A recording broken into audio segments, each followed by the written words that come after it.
In this video, we will talk about how to search files faster in Windows 11. Method 1. Search in the correct location. Open File Explorer. Select your specific folder like Downloads, Documents, Picture, Music, and use the search bar inside that folder. Searching in a specific folder is faster because Windows doesn't scan the entire PC. Method 2. Enable Enhanced Search Indexing. Click on Windows icon. Open Settings. On the left side, select Privacy and Security. On the right side, scroll down. Select Search.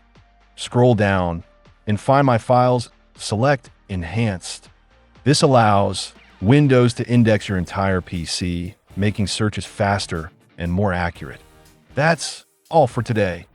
See you in the next video.